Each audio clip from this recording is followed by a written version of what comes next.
Hi guys, welcome back if you're a returning viewer or found yourself here for the first time. I appreciate you. If this is the type of case that interests you, then please take a moment to consider subscribing and hitting that like button.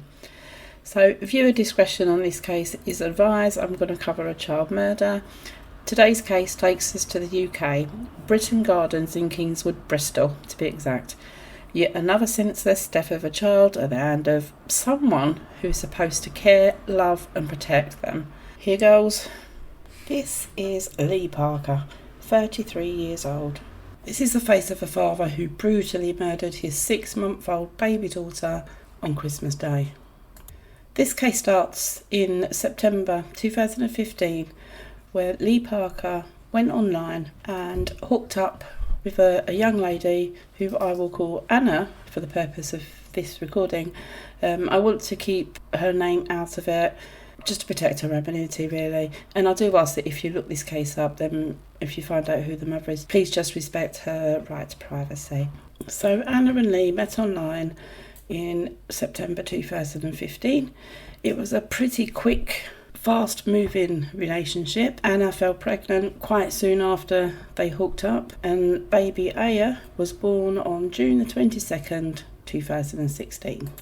The couple had already decided at this point that they wanted to be in a platonic relationship, but they both did agree that they wanted to be there for the baby Aya. Parker had good intentions. He wanted to look after his daughter financially and be, in his words, a proper father. So the pair decided to live together in their 2-bedroom flat and bring up baby Aya together until the tragic events that would unfold on Christmas Day 2016, which would have been Aya's first Christmas. On Christmas Eve 2016, Anna wanted to go out. By this time she had met another young lad and was in a new relationship, and she went out to dinner with her new boyfriend and his parents on Christmas Eve 2016, leaving Aya in the care of Parker.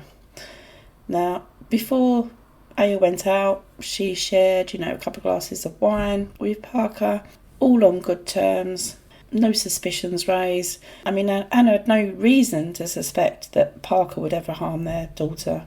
He'd been a good father thus far, and it wasn't the first time that he'd been left in the sole care of Aya. And she planned to return to the home on the Christmas morning the next day. Anna had left the home that she and Parker shared at around 3 o'clock on Christmas Eve afternoon. Now we know that Aya was happy at about 3:15 and still quite happy and content at even 6 p.m. that evening, because Parker took some photographs of the baby on his mobile phone. Whether known to Anna or not, Parker had been home with Aya and he had been consuming a lot more alcohol than the couple of glasses of wine they shared together before she went out. It transpired that Parker had actually consumed 2 bottles of red wine and at least 1/3 of a bottle of vodka. That is during the kind of afternoon and evening of Christmas Eve. Toxicology test also showed that he had used cannabis and cocaine in that 24-hour period. Now, I'm not saying all those who are in the sole child of a minor shouldn't do alcohol or drugs, but 2 bottles of wine and almost a bottle of vodka with some drugs thrown in is completely and utterly irresponsible. At just after 1 a.m. Christmas morning, Parker placed a call to the emergency services.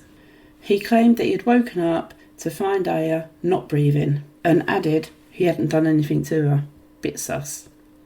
Paramedics have arrived on scene at the home, but unfortunately, little baby Aya couldn't be saved.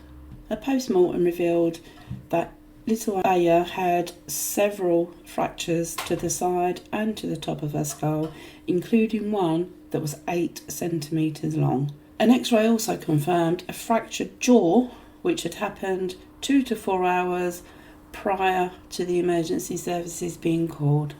Now, Parker never offered up any explanation of the events that happened that night to his daughter. It was relied upon the medical examiner to offer up a scenario of what actually happened. Obviously, after looking at her injuries, they realised obviously that this was a blunt force trauma that had caused these injuries.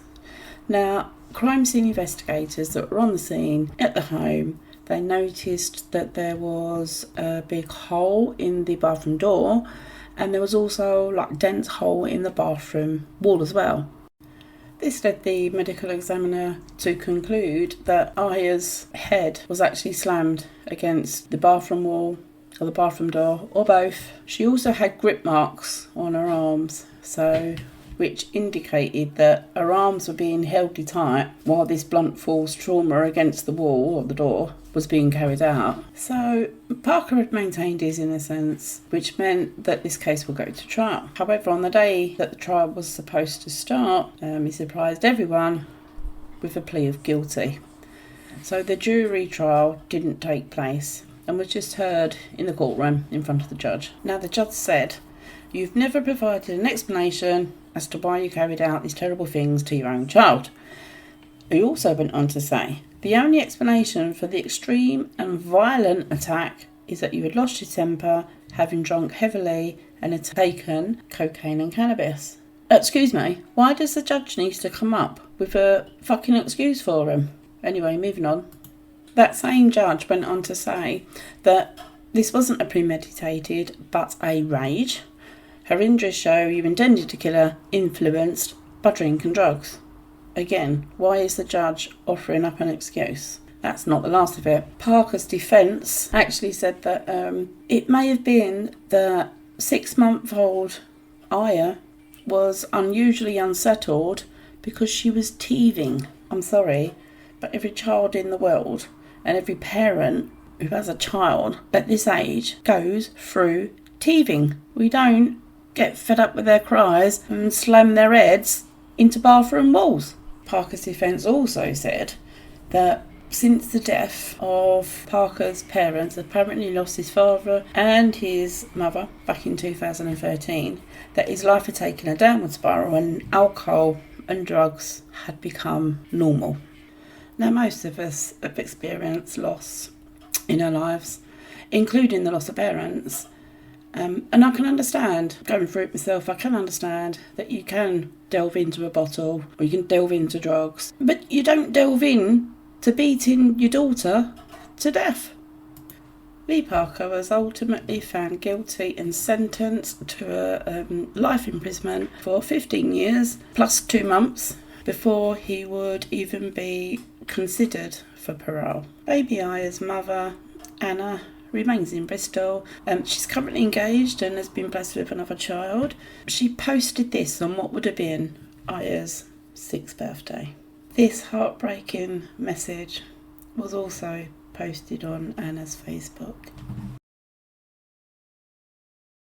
So what perspective angle can you add about this case? Now, do you think justice was done? Or do you think the murder of baby Aya was premeditated, maybe?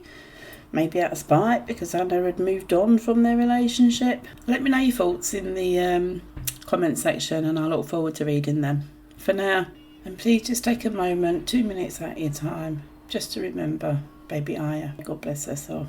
Rest in peace, angel. Take care. Toodaloo.